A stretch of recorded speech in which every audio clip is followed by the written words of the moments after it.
God'll get you for that one. Maude is owned by Shout Factory.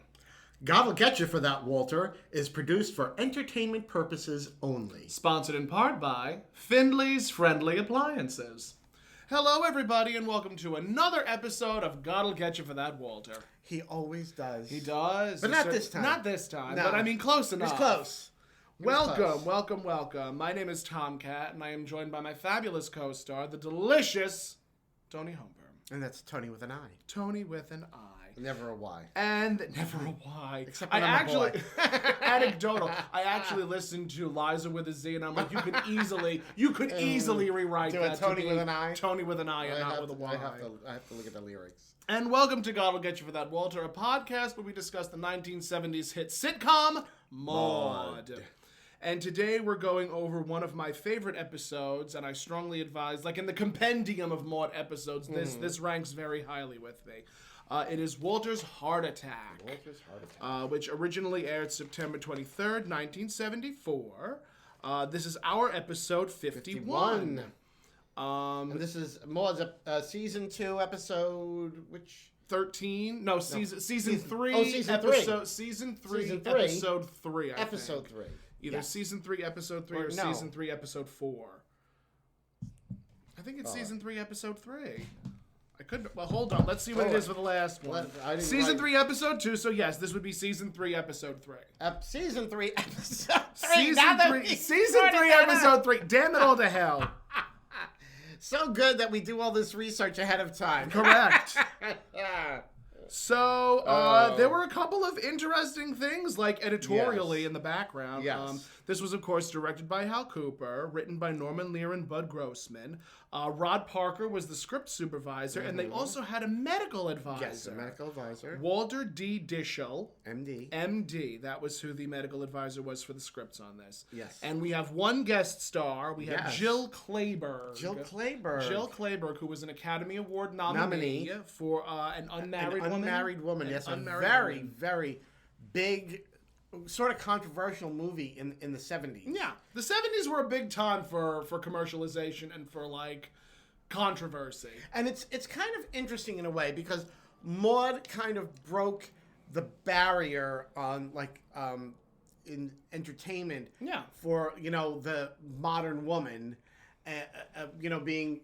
Oh, my eyelash on my face. Yep. I know. I'm trying to.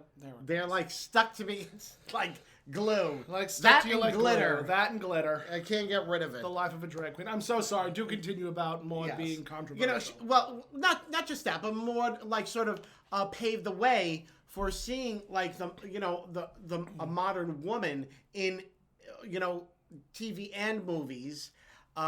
Being independent. Yeah.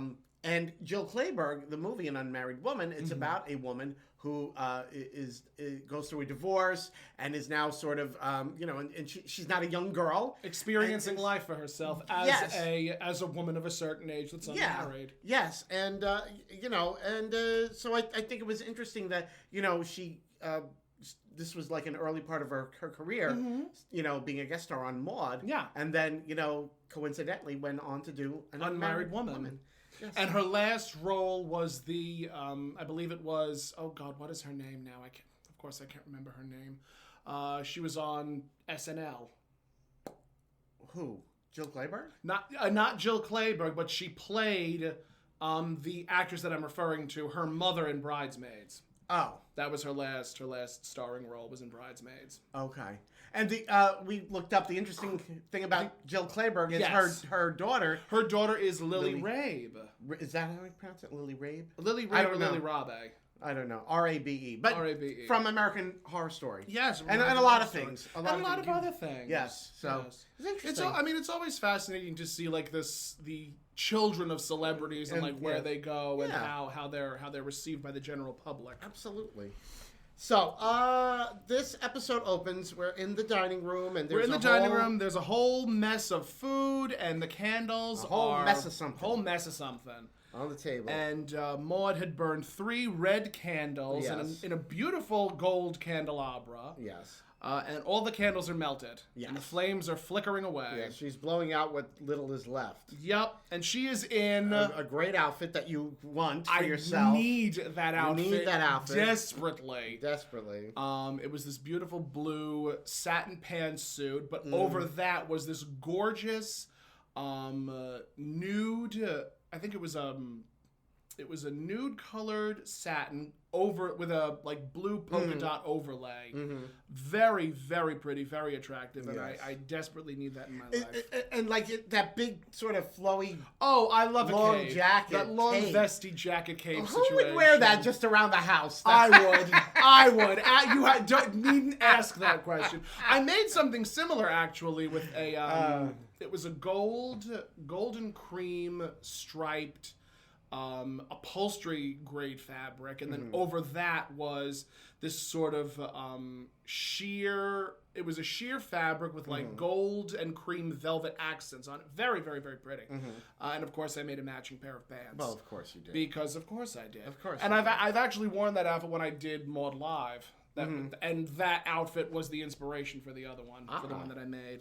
Interesting. The things you learn in costuming, kids. All right. So Maude is blowing out the candle. She is hitting herself on the Yes, chest, yes. checking her watch. Yes. She is obviously frantic because she's upset. Walter's not home. She's upset because Walter's not home. So Carol enters. Yes. And Maude, I think she says like "Good evening, mother." Good evening, or like, mother. Yes. And Maude is telling her that. Oh, sure, that's easy for you to easy say. for you to say.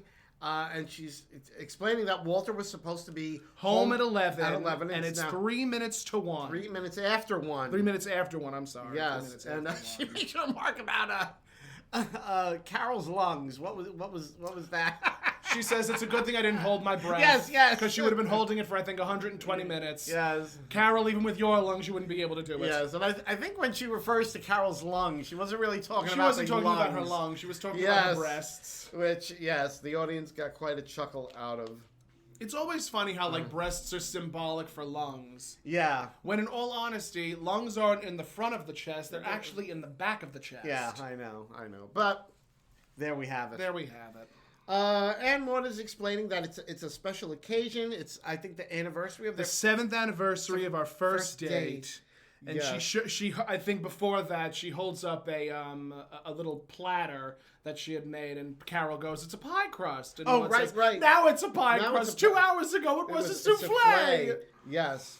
And she was saying how everything that was going to happen on After this, dinner festivities. yes, it would have ended with a little whoopee. A little whoopee. Yes.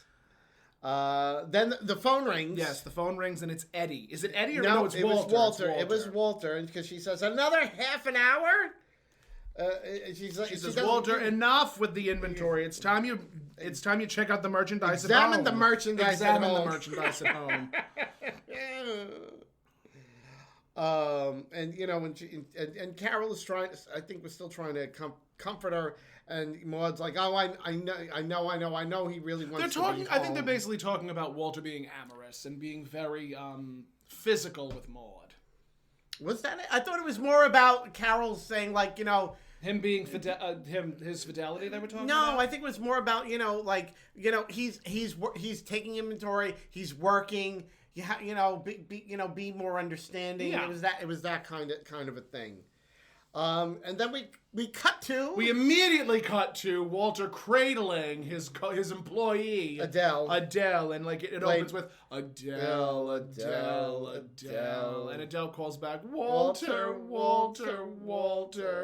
And we come to find out that Adele had just broken up with her boyfriend Edgar. He walked out on her. Walked out on right? her. Yep. Yeah. And Walter's like, Adele, you're beautiful. You could have any man you want, anyone. Mm-hmm. And Adele says, well, then how come Edgar left me? And Right. Walter's like, except Edgar. Except Edgar. And I think Walter's going on. He keeps asking for Rolaids. He thinks it's indigestion. It's indigestion or gas. Yes. And Adele, and we did mention Adele is.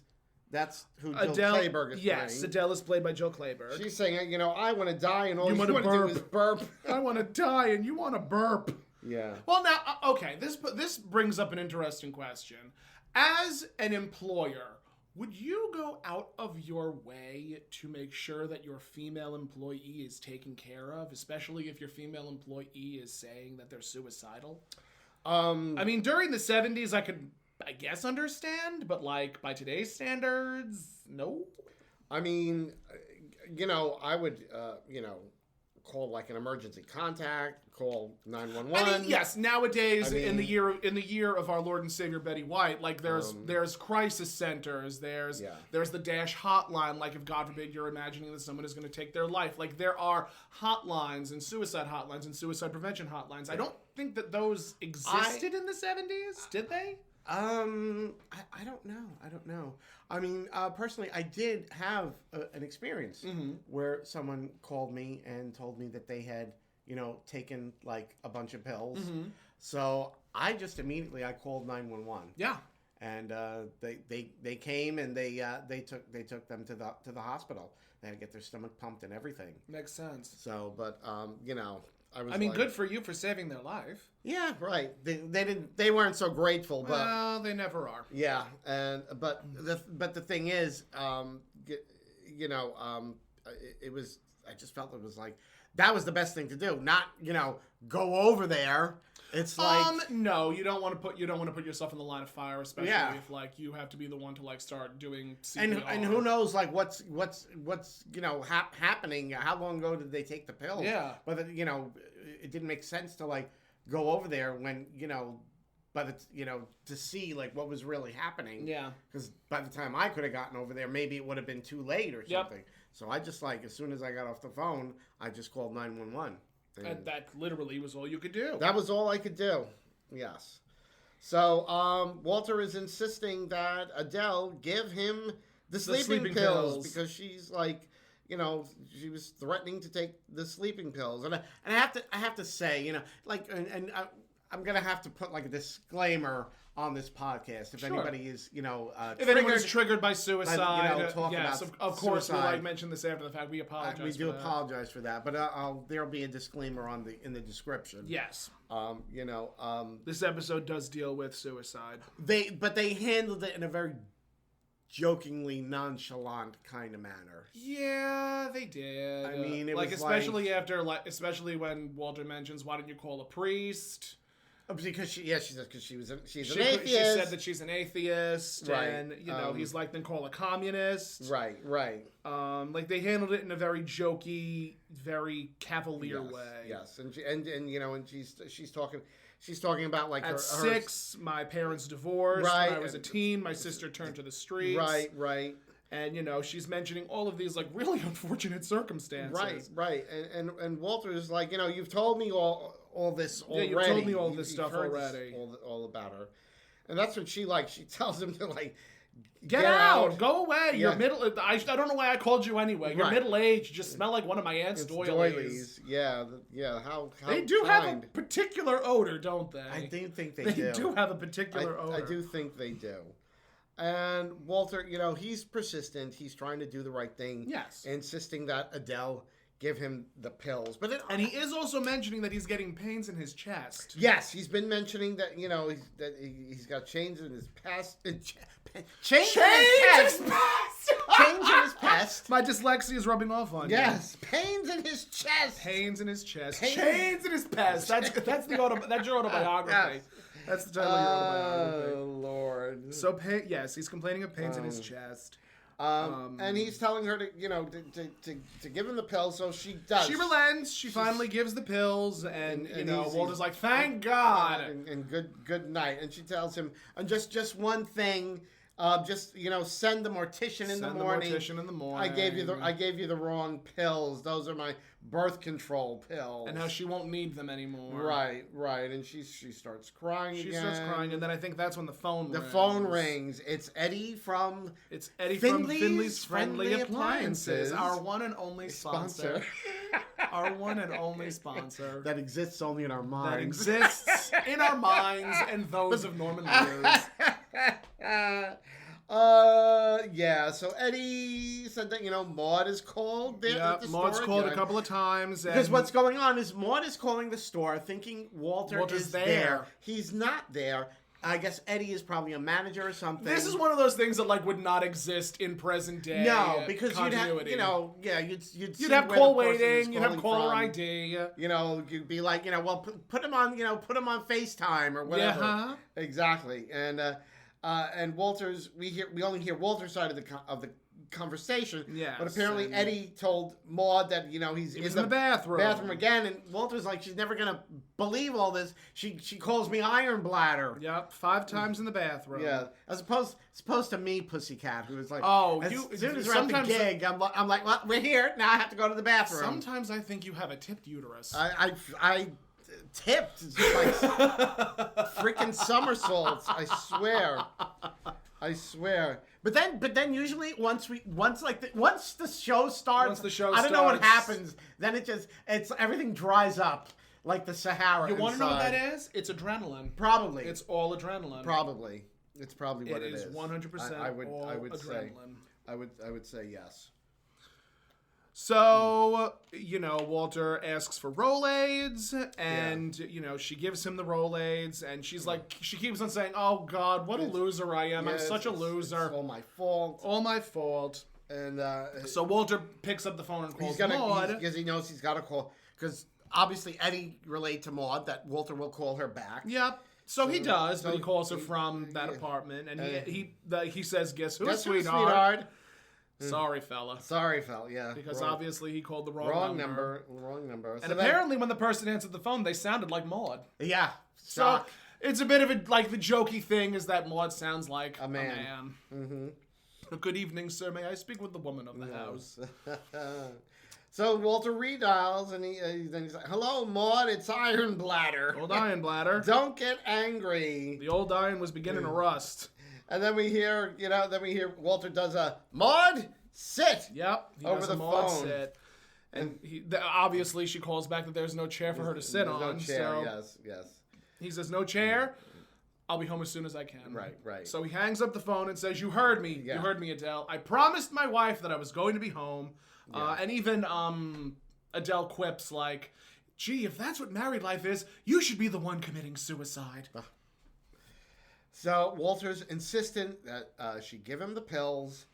And like he says, you're completely and totally okay now. And she looks to him and goes, I'm a Gemini. I'm never okay. And I agree with that. Yes. I attest to that sentiment. My ex was a Gemini. Yeah. Would never date one again. Never a dull moment in the world of a Gemini. No. Yes, definitely. And years ago, it was pronounced Gemini. It was? I remember an episode of I Love Lucy where, they were going over horoscopes, and I think it was Lucy and Ethel. They said, I'm a Gemini, or this person's a Gemini. Really? Yep. I had no idea. Yep. Who knew? I did, apparently, because I watched these old things. God. So Walter's going on about, all the things that could go wrong. What happens if my wife finds out that I'm here? Because Adele was like, let me call your wife and explain the situation. Yes. And Walter's like, how would my wife take getting a phone call from a strange young woman? Right. Even I wouldn't believe that. Right. Exactly. He's like, what if there was a fire and we were trapped in here? And she says, with your gas, there'd be an awful explosion. There'd be an explosion. And that's when he brings up, that he's what potentially having yeah. And Adele's like, Mr. Finley, you're not having a heart attack. And Walter's like, why not? Yeah. And Walter thinks, he's having a heart attack, so he decides he better call Arthur. Yep. Which he does. Don't wait if you get a pain.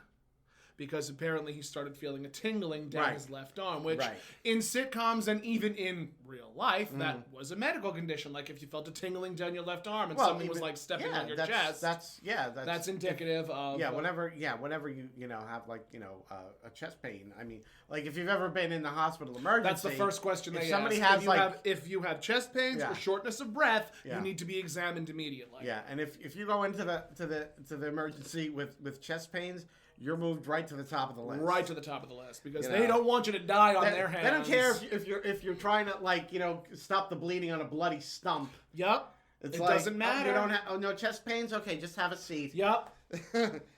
somebody else, they've got chest pains. Move them to wheel them in. Yeah, because he's telling so Arthur's on the other end of the phone saying he's going to be right over, and Walter's like, no, because Arthur thinks he's right next door. The chest pains are not next door. They're not next door, and they're over here. And apparently over there is 112 Lovebird Lane, apartment 3B. Yes. And he says, "Dear God, don't let me die here. I'll never hear the end of it." Yes. And he won't. Yes. Yeah, and Adele is still going on that, she's a loser. She's such a loser, and so on and so forth. Yeah. And at that point, we cut to, Maude talking to Eddie on the phone. She doesn't care if you ran out for a Snickers bar. If he's not over, we're finished, terminated, kaput, over and out. Mm-hmm. That's when Vivian comes in, and we have like a whole... We have a whole bit. It's a whole bit. And we get to where they've really dumbed down Vivian. They've really dumbed down Vivian. By this episode, yep. They have really dumbed Vivian down. Well, they finally established where the character is supposed to live. Yes, exactly. They have finally established where the character can live. This is finally like, oh, okay, this is what we're gonna do with Vivian. And that's exactly what they did with Vivian. Yeah. Because there was a book that I remember reading in college, and it was like the 8 characters in a television sitcom. Mm-hmm. And there's, the bitch bastard. Mm-hmm. There's the linchpin in the group, like the logical one. Right. The dummy. Right, yes. The oh God, I can't even think of it because they mentioned it was 8 characters, and there were like studies on these characters, like Blanche and the Golden Girls, or Karen in Will and Grace, or such and such a character in Friends. Right. And it just details all of these things. Right. And unfortunately, because Vivian couldn't be like a logical thinker, sometimes they made her the dummy. The ditz. They made her the dummy. Made her the dummy. All right, so Vivian comes in and she's hysterical. And she continues. She cannot get anything out, and her voice continues to climb those octaves until she ends up doing charades. Yes, because she's trying to explain to Maude that Walter had a heart attack. Right, and in doing that, it's this really funny bit where she's like, she grabs her chest and like Maude immediately says, "He got fresh with you." Yes. Because Maude is under the impression that Arthur was the one that Vivian is talking about. Yeah, it was first word. I think Maude said Valentine. So then Vivian started doing sound. She went to sounds like, and she pulls her ear. She pulls to the painting art. Yes. So Maude is like Start. Oh, tart. That bum, he's out with a tart. Yes, and if she gets to, I forget, how did she get to attack? I don't remember. So I think Vivian does, that was Valentine's, then Heart, Fresh with You. After Heart, like, Vivian kept on, like, grabbing her chest. Grabbing her chest. Having a heart attack. And, like, even Vivian, like, she was like, like, apparently that's so Maude thinks it's Arthur's having a heart attack. Yeah, she thinks Arthur's having a heart attack. Vivian's like, no. Vivian shakes her hands, it's not Arthur. And she, like, pulls her mustache. Yeah, she pulls like on her lip. Yes, something about the upper lip. So Maude's like, mustache. And then she's doing the thing with the head. She puts both of her hands on the back of her head, and she goes, wait. Bald head. So someone had a heart attack with a mustache and a bald spot. Yeah. And Maude's like, Walter had a heart attack. And faints. And she passes out. To the couch. And she passes out on the couch. And even, like, Vivian is exhausted from the strenuous game of charades that they played. We cut to a heart monitor in the hospital. And there's Walter in the hospital bed. Yep, he's hooked up to a monitor. Arthur is sitting in the chair next to him and explaining that Walter did indeed have a heart attack, albeit there's your SAT word for the day. Yeah. A mild one. Yes, a mild cardiac infarction. A mild cardiac infarction. It was. Let's see. It would be yes, a coronary. Upper middle class heart attack, as opposed to heart attack, which is a lower middle class which is coronary. A lower middle class coronary. Yes. Yes. So Arthur's saying, they've still got to get all the results, but they have to wait for the blood enzyme test to come back. Right. But he's basically tells Walter that he's gonna he's gonna be okay. And Walter's like perplexed because as long as you're beeping, you're alive. As long as you're beeping, you're fine. But Walter's like, but you just gave me a physical last week. You said I was healthy as a horse. And Arthur says, well, that's the trouble, old friend. You're not a horse. You're not a horse. I have to say, they did give Arthur some pretty funny lines in this episode. Yes. I enjoyed one of the few episodes where I actually enjoyed Arthur as a character. Yes. And we should point out, this is probably where... Arthur, not Walter. Yes, but this is probably where the medical supervisor came in, because I guess, they didn't want to be too... Vague about, heart attacks, and, so they had some very specific, precise medical terminology. Yeah. And Arthur did act more like a doctor than we've ever seen him act in any of the episodes. Yeah. Definitely some of the terminology he used. Definitely some of the terminology. It was not really any of the terminology. There was this episode, and then there was the episode where it was, I think, Maude in the medical profession, where we find out that the malpractice with there was a lot of medical terminology and a lot of medications that Arthur was pronouncing, and I'm sure that there was also a medical supervisor for that. We'll have to research that. But I mean, you want your script to be as accurate as possible. Yeah, especially with something as serious as a heart attack. Correct. So there's a funny little bit where the heart machine is beeping. The heart machine is beeping, and then it stops. Right.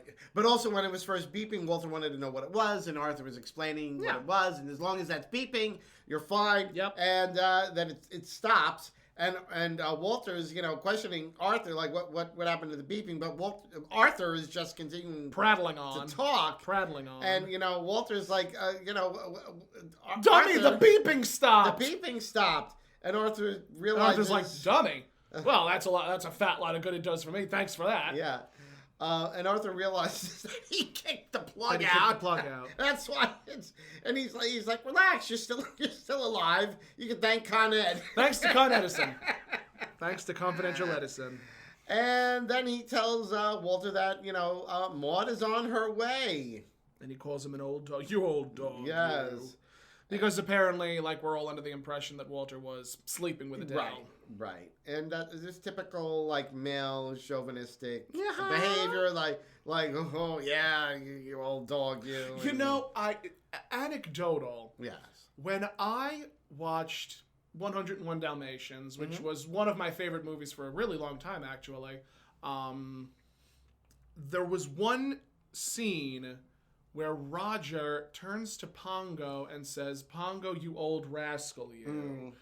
And it was obviously the fact that there was 99 puppies. Right. So Roger was just saying that, and I'm like, this is I don't want to think about that. Toxic masculinity. Yeah, we love that. We love that. That still exists. The whole idea. Completely, it still exists. The man spreads his seed, and it's like good job. Yeah. But for the woman, it's when shame. A woman goes and sleeps around, it's shame. Right. So. And then there's me, who does both. Yes. There you go. That's my pussycat. Other people have Paris. My pussycat has crabs. Don's Crab House. Wow. Thanks for that. Thanks, Ma. All right. So Maude is on her way, and Walter's protesting. He says nothing happened. And Arthur's like, oh, don't be embarrassed. Happens lots of times. Yeah, thinking that Walter's saying he wasn't able to perform. I've never had that problem. Me either. So Maude, except with the fenestra. Well, I said it made things a little difficult. I didn't say it. You weren't dead. I didn't say it put the kibosh completely. Okay, let's get something straight here. All right? We're drag queens. There's nothing straight about us. This is true. Yes. No. Bringing that up, since I stopped taking that stuff, everything is working fine now. Oh, God bless. Thank God. I needed to hear this. I needed to hear Yeah, I was gonna wait till you were 60. Oh, I wish but you I did. think you're old enough to handle it now. I wish you did wait until I was 60, Ma. Really wish for that. Oh, so Maude comes in, and Arthur is telling her that he had a mild heart attack, and Maude is like, what have I done? Because she's thinking It's her It's her fault fault and her that- constant pestering. right, the constant pestering has done it, and she sees, If it wasn't for me complaining, he wouldn't Right. be lying here. right, and she sees him in the bed, and Walter's like, Maude, Oh, Maude, you're yes. such a good wife. yes. I mean, just laying it on. Yes, and Maude is like, I love you too, And then at that point, he passes out, and because it turns out Arthur gave him a sedative. sedative. And then Adele comes in the room. Remember me, yes. the loser? Arthur Yes. goes, yes, Yes. nurse loser. Yeah, and he ushers her out because he does not want Maude to overhear and What find out transpired. about that Walter had the heart attack Yep. in Adele's apartment. Yep. So he ushers her outside. Yeah. They have a brief conversation Yes. where Arthur's like, Yeah. he's fine, Yeah. he'll be okay, everything will be all right. Just wait in the waiting room, and we'll get back to you in a Tells her second. to wait in the reception area. So he walks back in, and then as he walks back in, Adele follows behind and yeah. says, "Oh, by the way, Walter forgot his glasses in my apartment." Yes. And the audience. Well, I think she said when he had his heart attack, he left his glasses in the apartment, and we didn't mention that Arthur had sort of closed around Maude and Walter with those hospital screens. Yeah, Maude so and as soon as Adele says that, all of a sudden you see an umbrella the hook poke out, like grab the screen and pulling it back, and there's Maude. And we realize that Maude heard every word. She heard the whole story. And that's when we go to commercial break. We come back. And we find Walter knitting a green shawl for himself. He's knitting. Yes. And, Arthur's like, now, Walter, you've been here for 3 weeks. 3 weeks. Let me tell you something. Nowadays, No no hospital. insurance company is paying for you to be in the Hell hospital no. for 3 weeks. Hell no. It's absolutely would not. never as happen. soon as you're good, they send your ass out. Yeah. Funnily enough. Okay. Is that a word? I don't know. It will be. But I remember, because nowadays, even when a woman has a baby, I remember there were some insurance companies that they were making as soon as you had the baby, you had to be out. After 24 hours. Yep. And That's a thing. with some insurance companies, it still might be. I think a lot of them changed it because what was happening that was there were complications occurring, and women were getting rushed back, and having to stay longer. Yep. When it would have because their after surgery care wasn't Right. good enough. Yeah.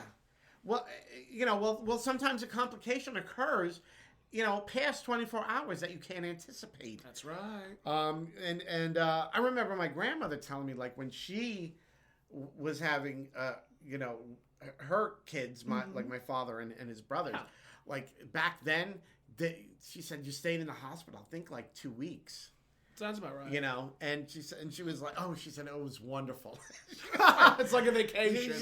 She was like, oh, it was Just wonderful. like a I just got to vacation. relax in bed. Then she said they brought all the meals. I didn't have she was like, I was like, yeah, not anymore. Not anymore. I mean, I don't know how most insurance companies are today, but it's like, and I remember at the time, when a lot of the insurance companies were doing that, 24 hours in and out, they were telling women would be going in in labor, and they had to tell them, you have to go home. We can't admit you because it's going to be you're going to be in labor and you're going to be past 24 hours and the insurance company's not going to pay. And craziness. It's difficult having a baby these days. I mean, Yes. not that it wasn't difficult way back when. Yeah, but not even just as far as that. It's dealing with insurance companies. Yeah, the insurance companies are really setting nickel and these diming. rules that have nothing to do with the actual medical care. Yeah.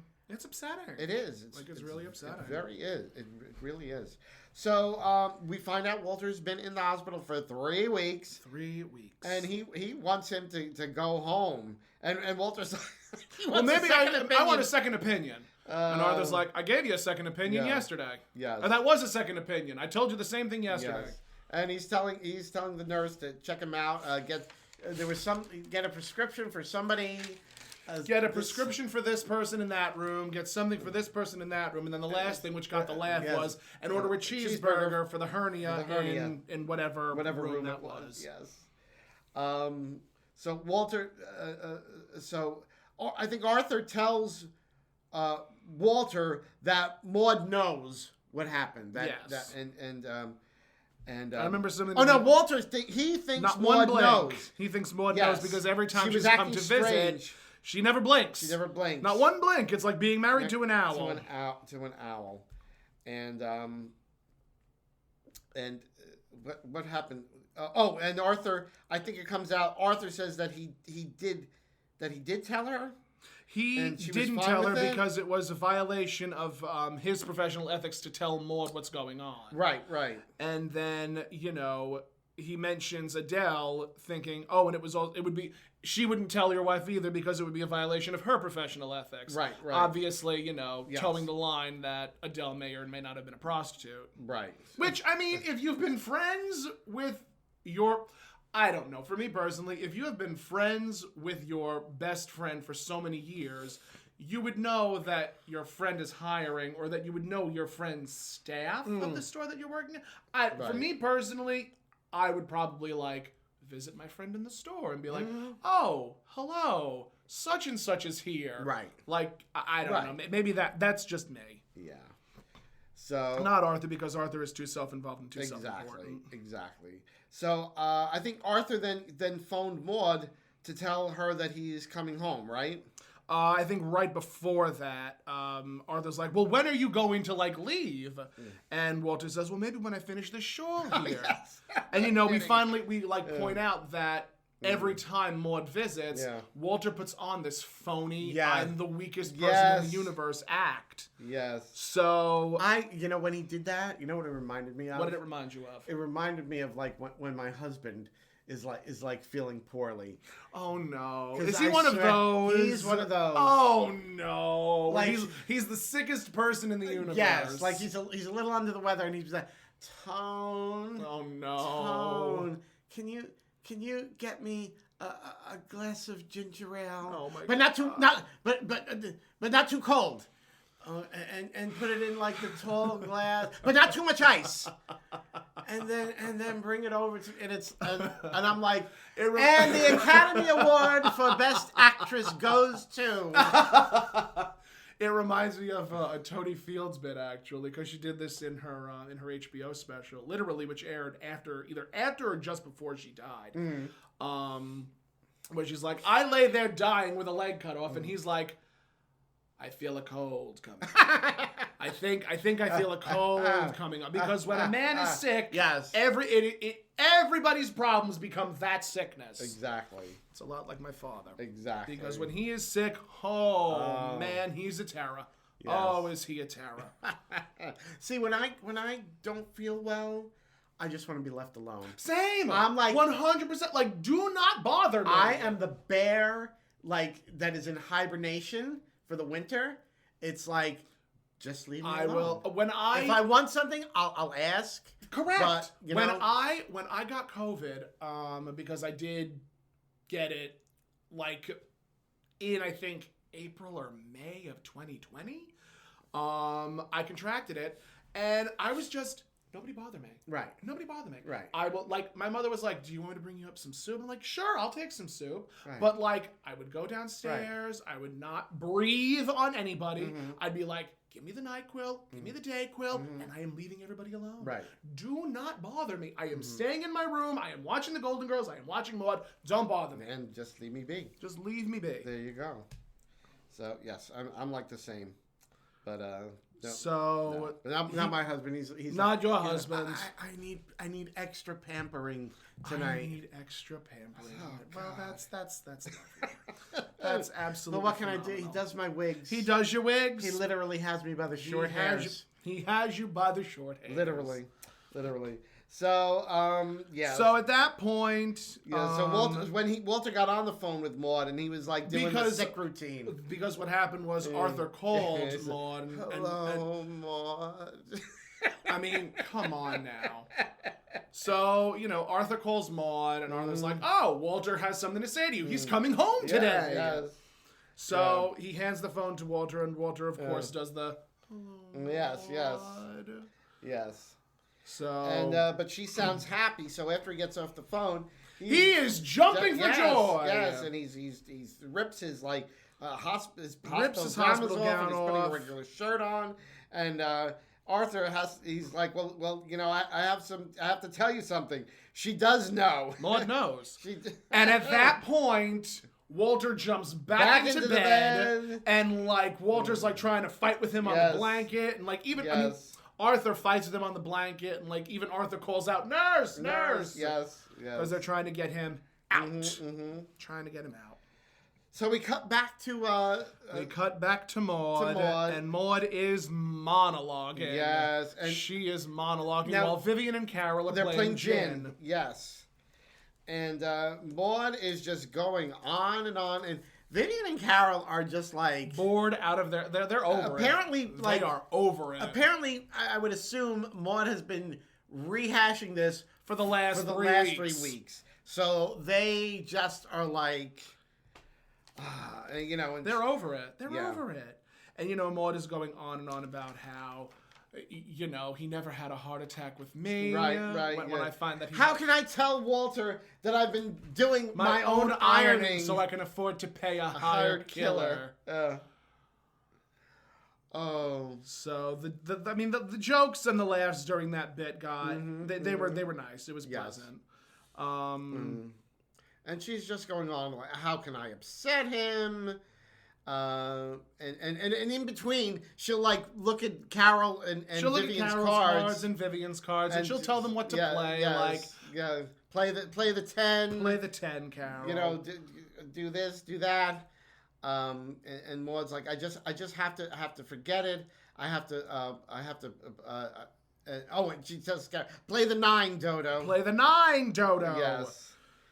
And she says, she says, I'm going to have my mouth wired shut. Carol fires at her, saying, there isn't enough wire in the world for that. Yes.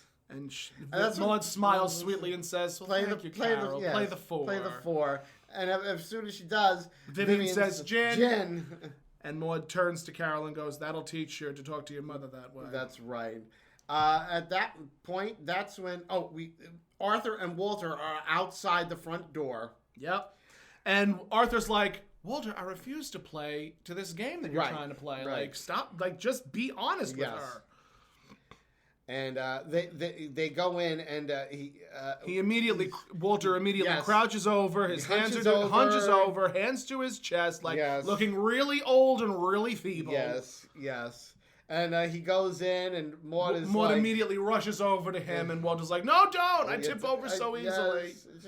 She's like, you look wonderful, and she's saying like, Vivian and Carol's like, doesn't he look wonderful? And they both like, he looks wonderful. He looks wonderful. And she's So when she asked him if she needed help over to the couch, that's when he was like, no, I'll tip over, so I'll do it myself. And then he starts shuffling. Over, and I think Vivian turns to Arthur, and I think like Arthur says, "Oh, he's turning into Tim Conway." Yes.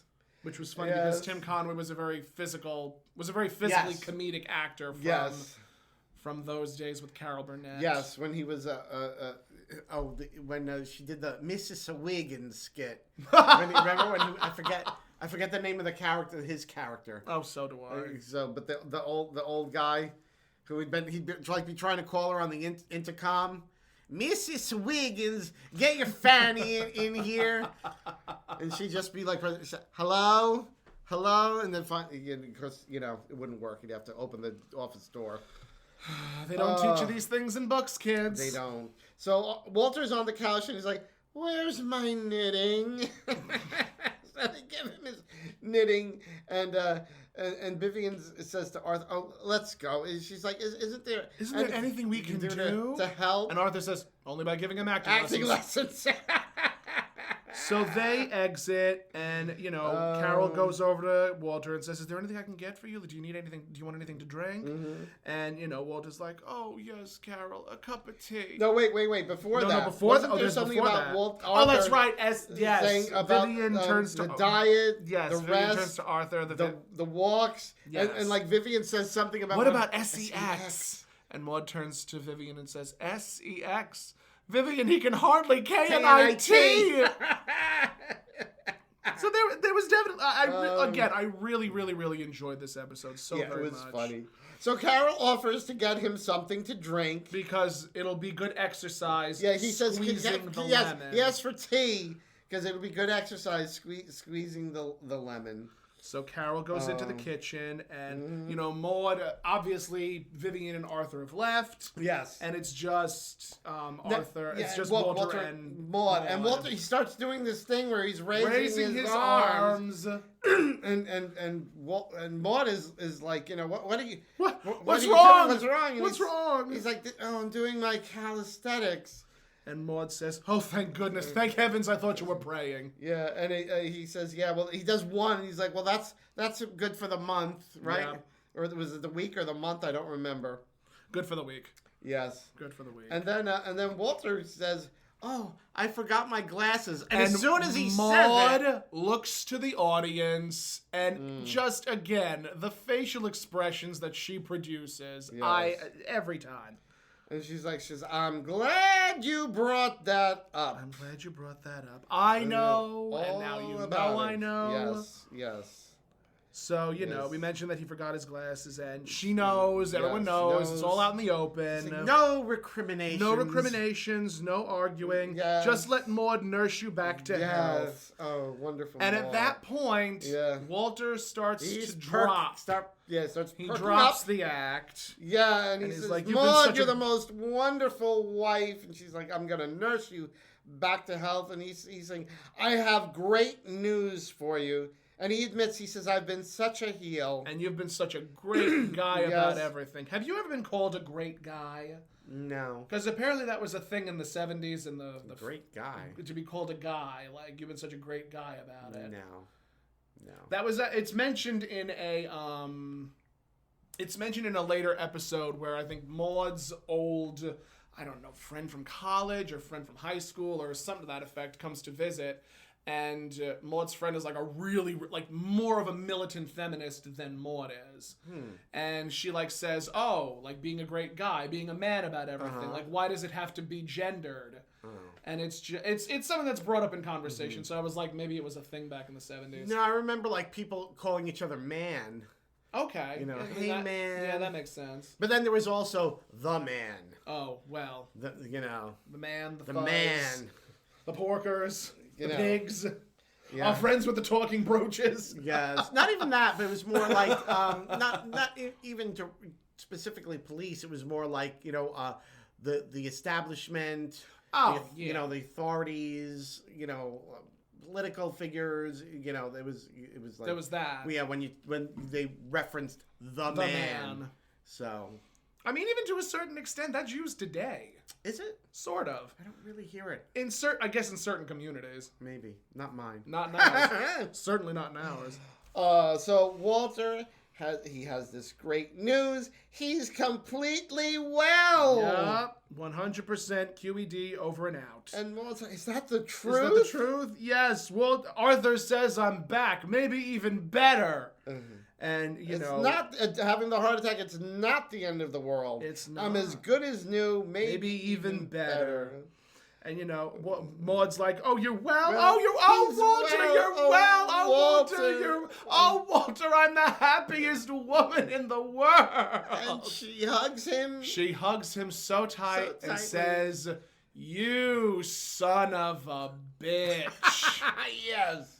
5 times in the men's room, Walter. You were in that girl's apartment. You lied about the telephone call. Oh, Lord. And, this was a big deal. Yeah. This was a very big deal for 70s sitcoms because no one said son of a bitch. Yeah. And I'm like wondering how they got that past censors. They initially wanted her to say son of a witch. Son of a witch. Oh, They initially wanted her to say son of a witch, but Norman was pleading with the censors just to be like, Maude has to say that line. Yeah. I remember B. Arthur saying in her one-woman show, Norman was like, I'll cut everything around that scene, but Maude has to say that son line. of a bitch. Yeah. And as a matter of fact, the headlines the next day were, Maude says son of a ...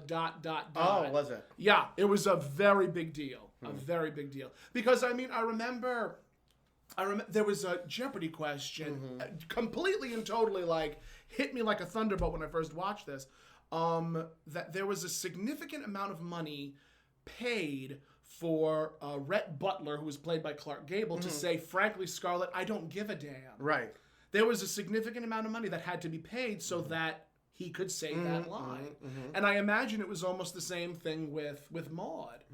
And of course, not only for it to come from a woman, but also in such a way that was condescending towards a man. It wasn't said in frustration, son of a bitch. No, it was said directly to her husband. Right. So it was a very big deal back then. But let's face it, he deserved to be called He that. deserved to be called such a name. He deserved to be called that. Because not only did he lie, he was in a girl's apartment, and then faking, faking the the heart attack and the illness. Well, he didn't fake the heart attack, but he faked. Well, he faked that he had recovered. The one thing that I also have written down is Maude, while she was monologuing, said, "Oh, to be given such a cock and bull story." Oh yeah. For the longest time, I thought cock and bull was just a phrase you said, and then, as you get older and you learn what it actually means. What does it mean? It means cock and bull, chicken and bull. Oh. And now, cock is much more slang for a number of other things. Okay. That the children will soon learn I about. thought cock and bull always just meant BS. Yes. So. Also chicken and bull. Oh. I never thought of it as chicken and bull. Oh, I did. Oh, you did? Mm-hmm. But it doesn't. No, it doesn't. No, it doesn't. It really doesn't. But every time I hear cock and bull, I'm just like, okay, a rooster and bull. Okay. Rooster and bull. Okay, yes. Rooster and bull. Nowadays, because every time I heard it, I'm just like, why are they using that phrase? That phrase is so offensive. Yeah, no. And then for it to be used so colloquially. Yeah. Now, here's the thing. It's nowadays, the language on regular TV is oh my God. Again, even B. Arthur in her one-woman show is just it wasn't until, Golden Girls where you were using bitch it was going out of style. Yes. Rose saying hypersexual bitch. Yeah. Dorothy saying, tell me, Rose, is kill the bitch a traditional St. Olaf story? Yes. It's... My favorite is when Blanche thinks that Rose was sleeping with her brother Clayton. Oh, yeah. Get away from my brother, you empty-headed, bubble-headed, two-faced dummy. Yes. And Rose turns to Clayton and says, and then there are sometimes she could be a real bitch. That was funny. Yes. That was hilarious. That was definitely a funny bit.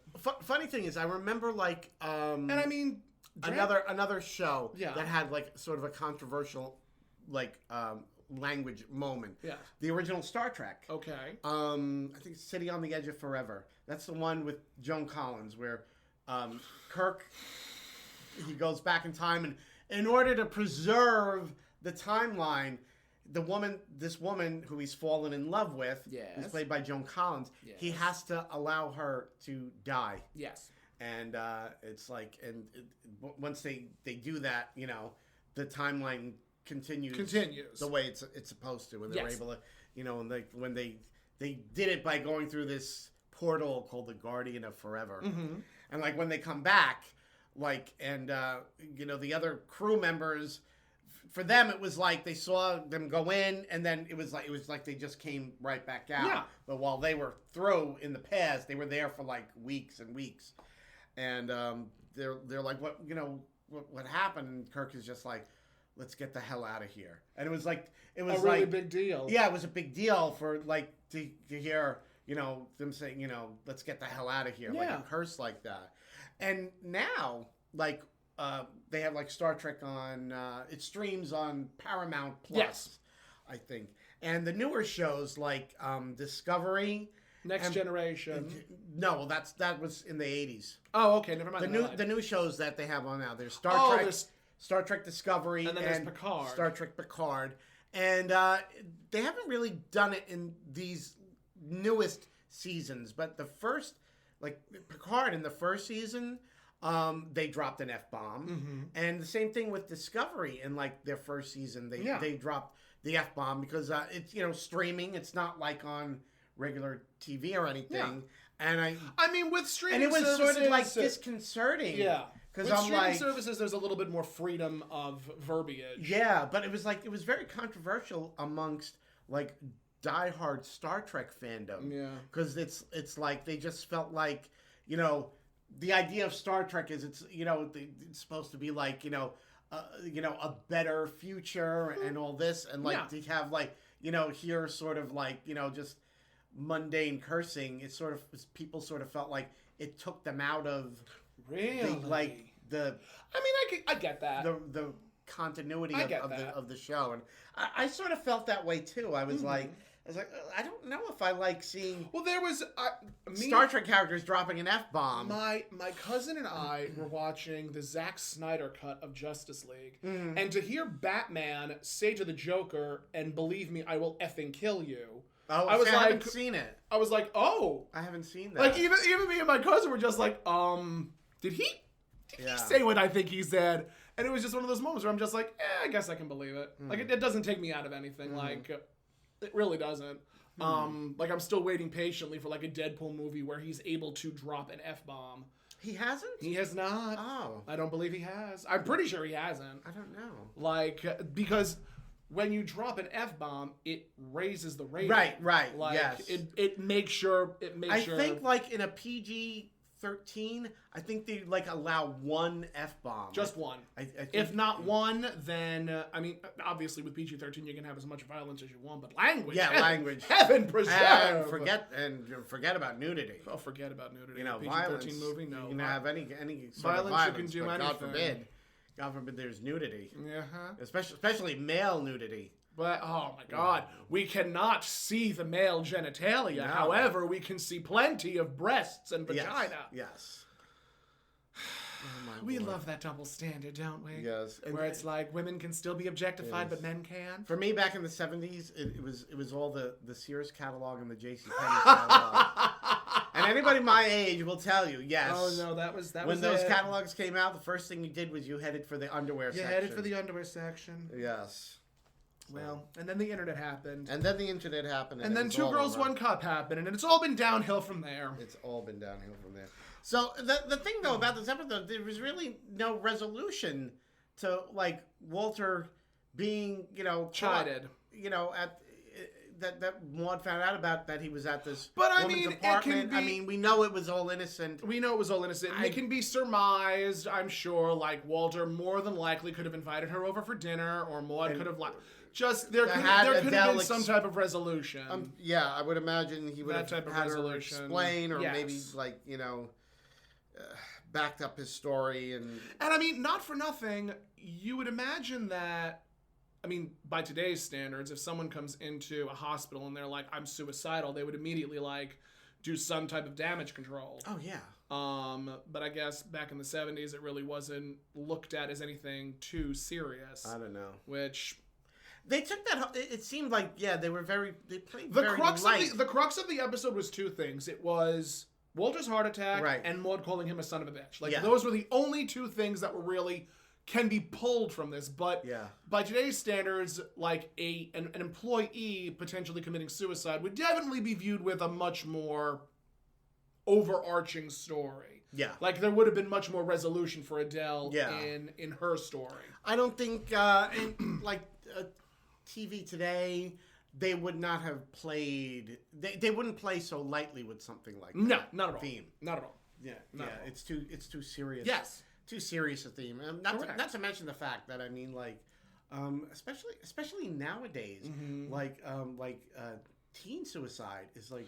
I mean, 13 Really? Reasons Why. Yeah. You have... And recently there was locally there was a teen that took their life. I think it was in the was it in the Patchogue or the Sayville school system? Yeah, it was on like News 12. Yeah. I don't remember hearing that Yeah, story. it was just last week. Were they LGBT? I don't know. Okay. I don't know. They didn't reveal any details, but you know, a very young kid. Mm-hmm. I think they were somewhere like I can't remember if they were somewhere between like 11 and 14 years of age. Oh, that's heartbreaking. Very young. That's Very young. That's so heartbreaking. Took their own life. Yeah. I mean, bullying has definitely evolved from, schoolyard bullies on the playground, especially nowadays with the advent of the internet. Like, Yeah. it's become so much more advanced. Yeah. It's become so much more advanced, and, like, you can be bullied anywhere. Like, Yeah. it's not just you can be bullied in the school. Like, no, you can. One of my good friends, actually, her daughter had a stalker. Oh. And, I'm glad that her daughter was much more resilient. But, like, the child would insult her publicly, would insult her online. Like, especially, are you familiar with Discord at all? No. Okay. Discord is a messaging app that, like, a lot of people will use for gaming, Okay. for connecting with other people. Okay. Like, I've used it in the voiceover community. Like, I remember being a part of, like, a big internet production. And we use that to sort of like gather everybody together. And it's another messaging service. Like I remember years ago with AOL Instant Messenger, like if anybody had your Instant Messenger, they can just message you and it'll go through to you. Right. And, Right. instant messaging services have definitely been a harbinger, I guess you can say, of chaos because it just, anybody can find you True. with just a screen name. Yes. So Yeah. it's fascinating. I It's know. fascinating. I know. So we are always advocates for suicide prevention, and obviously there is suicide prevention hotlines available to you. Mm-hmm. I have made myself available to a number of people that have actually said to me, "You are the reason I'm still alive today," and I'm like, "Thank you." That terrifies me, but at the same time, I am grateful that I was able to like pull you away from the edge. Yes. Good. So. Very good. So it's just, it's kind of sad when you think about it in this Yes. episode that it was just sort of like glossed over. Yeah. Yeah.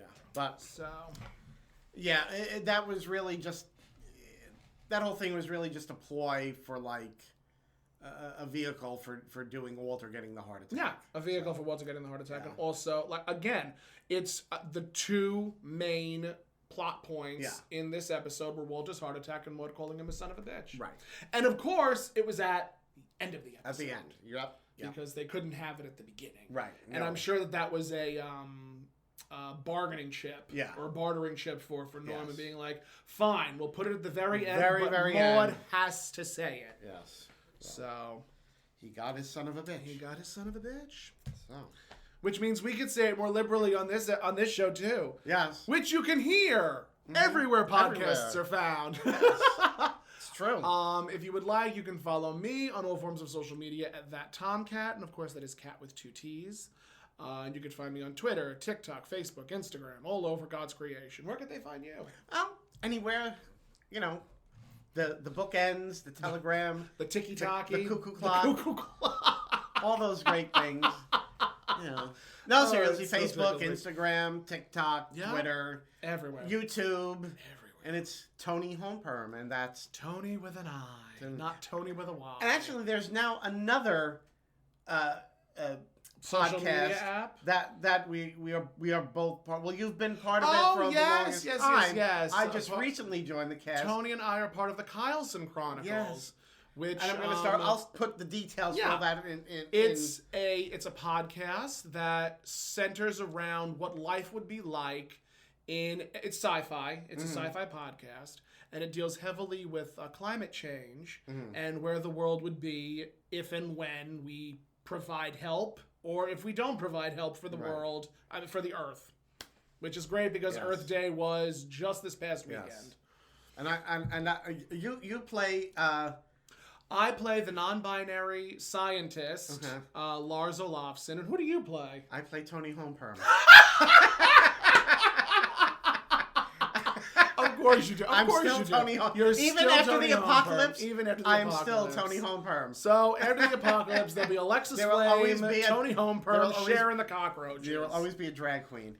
Even after the apocalypse. Even after the apocalypse. We thank you so much for listening, and you will hear us on another episode of God'll Get You for That, Walter. Bye, guys. Good night.